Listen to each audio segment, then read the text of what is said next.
जय हिंद साथियों, स्वागत है आपका अपने यूट्यूब चैनल एसएससी यूपीटेक्शन में। आज हम लेकर आए हैं रेशियो एंड प्रोपोर्शन का लेक्चर नंबर 5। इसके पहले हम 4 वीडियो बना चुके हैं, यूट्यूब में पड़े हुए हैं। आज हम रेशियो एंड प्रोपोर्शन का लेक्चर 5 पढ़ने जा रहे हैं साथियों। देखिए, आइए बिना देरी की शुरुआत करते हैं। Ratio and proportion class number या लेक्चर नंबर 5 है साथियों। जैसे ये क्वेश्चन लिखा है, इसमें क्या क्वेश्चन है? 3 संख्याओं का जो अनुपात दिया है 10, 15 और 24 है। यदि तीनों संख्याओं को योग 98 है तो फिर पूछ रहा है सबसे बड़ी मतलब 24 और सबसे छोटी मतलब 10, मतलब सबसे बड़ी और सबसे छोटी संख्या का अंतर क्या होगा। तो देखिए साथियों, इस प्रकार के क्वेश्चन को करते कैसे हैं। आइए, यहाँ पर देखो 3 संख्या का जो अनुपात है, मान के चलते हम 3 संख्याएं ए बी सी हैं, 3 संख्या है, इनका जो अनुपात दिया है 10, 15 और 24 दिया है। 10, 15 और 24 दिया है। वो कह रहा है यदि तीनों संख्याओं का योग 98 है, तीनों संख्याओं को जोड़ेंगे कितना हो जाएगा? 5, 4 जो हो जाएगा 9 और 2, 3, 1, 4 कितना आ जाएगा? 49। मतलब तीनों को जोड़ा तो कितना आ जाएगा? 49 के। और ये क्या है? योग। तो यहाँ पर भी तीनों संख्याओं का योग कितना दिया है? 98। तो 49 बराबर कितना आ जाएगा? 98 के। तो इससे काटेंगे तो 1 बराबर कितना आ जाएगा? 2 के। और आपसे पूछा क्या है? सबसे छोटी और सबसे बड़ी संख्या का अंतर पूछा। तो सबसे यहाँ पर बड़ी कौन सी है? 24। और सबसे छोटी कौन है? 10। तो इनका अंतर कितना है? अगर इनका अंतर देखेंगे तो इनका अंतर तो है आपका 14। तो यही पूछा है आपसे कि अंतर का मतलब इनका अंतर रियल में क्या होगा। तो 1 बराबर कितना है? 2 के। और अनुपात का अंतर कितना है? 14। तो 1 बराबर 2 के। तो 14 बराबर कितना आ जाएगा? 14 का गुणा करा देंगे तो यहाँ आ जाएगा 28। तो ये इसका आंसर होगा साथियों। आशा करता हूँ आपको क्वेश्चन समझ में आया होगा। ये क्वेश्चन को नोट करिए, फिर हम बढ़ते हैं अगला क्वेश्चन को साथियों। अगला क्वेश्चन हम लिख रहे हैं, मेरे साथ साथ ही सभी लोग लिखेंगे। और अगला क्वेश्चन क्या है आपका, देखिए। अगला क्वेश्चन है आपका, हम लिख रहे हैं यहाँ पर, एक विद्यालय में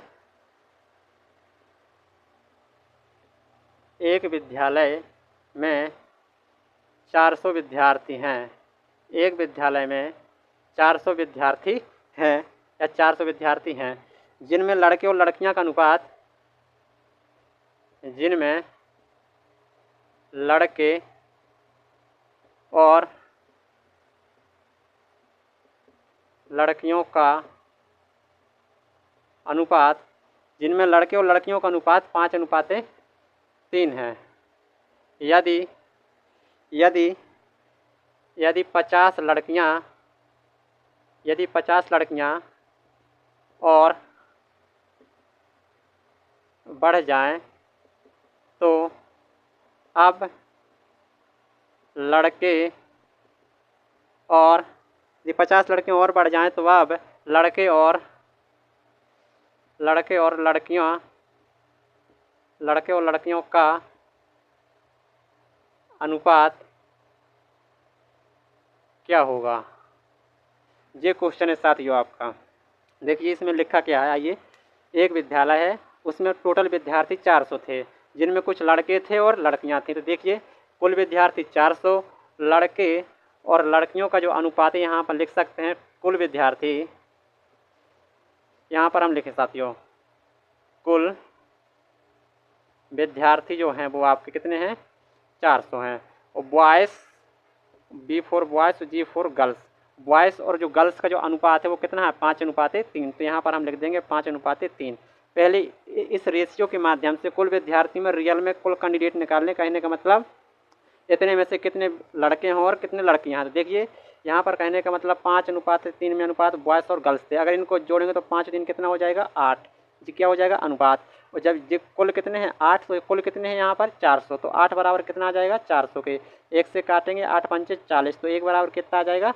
50 आ जाएगा। तो यहाँ पर अगर अलग अलग निकालने हैं तो बॉयज़ कितने आ जाएंगे? अगर 1 बराबर 50 के तो 5 बराबर कितना आ जाएगा? 5 का गुणा करा देंगे तो कितना आ जाएगा? यहाँ पर हम यहीं पर कर दे रहे साथियों। 1 बराबर 50 के तो 5 बराबर कितना आ जाएगा? जा जाएगा 250। 250 क्या आ जाएंगे? लड़के आ जाएंगे। 250 क्या आ जाएंगे? बॉयज़ आ जाएंगे। और अगर 1 बराबर 50 के, 1 बराबर 50 के अगर हमें लड़कियां निकालना है तो 1 बराबर 50 के तो 3 बराबर कितना आ जाएगा? 3 बराबर आ जाएगा 150। ये क्या हो जाएंगे?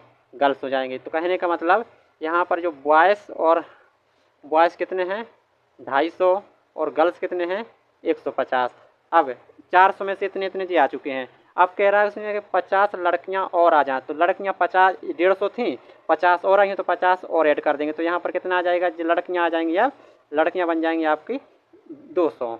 तो अब पूछ रहा है कि जो अब है इस मतलब कहने का मतलब अब जब सब कुछ हो जाने के बाद पूछ रहा है कि अब बॉयज़ और लड़कों का अनुपात कितना होगा, तो बी अनुपात गर्ल्स, बॉयज़ कितने थे 250 और ये कितने थे 200, तो कितना 0 से 0 कट जाएगा, 5 से काटेंगे ये 5 बार में और 5 से काटेंगे ये 4 बार में, 5 अनुपात 4। अब वर्तमान में ये इनका अनुपात होगा साथियों। आशा करता हूँ आपको क्वेश्चन समझ में आया होगा। इस क्वेश्चन को भी नोट करिएगा, फिर हम बढ़ते हैं अगले क्वेश्चन की ओर साथियों।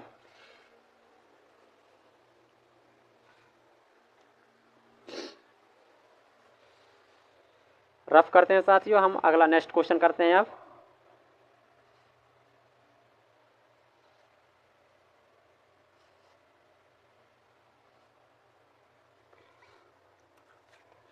अगला क्वेश्चन है आपका, दो राशियों का अनुपात, दो राशियों का जो अनुपात है वो कितना है, 2:3 है। प्रत्येक राशि में कह रहा है, प्रत्येक राशि में 5 घटाया जाता है, प्रत्येक राशि में 5 घटाया जाता है। तो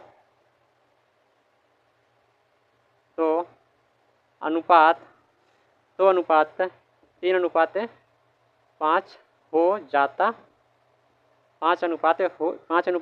3:5 हो जाता है। तो पूछ रहा है तो छोटी राशि क्या है, छोटी राशि क्या है। देखिए साथियों, ये क्वेश्चन है आपका, हमने लिख दिया है, आशा करता हूँ आपने ही मेरे साथ साथ लिख लिया होगा। देखिए यहाँ पर दो राशि हम मान चुके हैं, कहने का मतलब ए और बी हैं, उनका जो अनुपात कितना है 2:3 है, तो यहाँ पर हमने लिख दिया 2:3 है। तो जब कह रहा है प्रत्येक राशि में 5 घटाया जाता है, ना कि जोड़ा जाता है, घटाने के बाद कितना आ जाता है 3:5 हो जाता है, 3:5 हो जाता है। देखिए साथ ही इसको करने की तो बहुत सारी विधियाँ हैं, लेकिन हम इस प्रकार का क्वेश्चन हम करा चुके हैं आयु वाले चैप्टर में करा चुके हैं। देखिए करते कैसे हैं, वैसे भी करते हैं ऐसे भी करते हैं।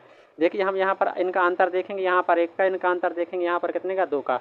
तो हमने बताया था यहाँ पर हमें अंतर क्या करना होता है, समान। तो हम फिर यहाँ पर अंतर समान है नहीं, तो हम अंतर समान बनाएंगे। तो समान बनाने के लिए हम ये वाला अंतर देखते हैं, यहाँ पर 1 का है, यहाँ पर 2 का है, तो इस 2 का गुणा यहाँ करा देते हैं, इस 2 का गुणा यहाँ करा देंगे, कितना आ जाएगा 2 का गुणा, ये हो जाएगा 2 दूना 4 आ जाएगा और 2 तिया 6 आ जाएगा। यहाँ पर अंतर 1 का था, तो इस वाले का 1 यहाँ करा देंगे, तो ये आ जाएगा 3:5। अब देखिए साथ ही यहाँ पर अंतर दोनों में कितना आ गया, बराबर बराबर आ गया। तो जबकि वो कितना घटा रहा था 5, तो जो 1 की वैल्यू होगी वो 5 के बराबर होगी, तो 1 बराबर कितना आ जाएगा 5। और पूछा क्या है आपसे, छोटी राशि, छोटी राशि इनमें कितने थी, इनमें छोटी राशि इनमें हाँ इनमें नहीं सॉरी, हमारा जी नया बना है, छोटी राशि कितनी थी 4, तो 1 बराबर 5 के, तो 4 बराबर कितना आ जाएगा 20 के, 4 बराबर 20 के, ये इसका आंसर होगा साथियों। आशा करता हूँ आपको समझ में आया होगा। अगर वीडियो अच्छा लगे तो लाइक एंड कमेंट करना मत भूलिएगा।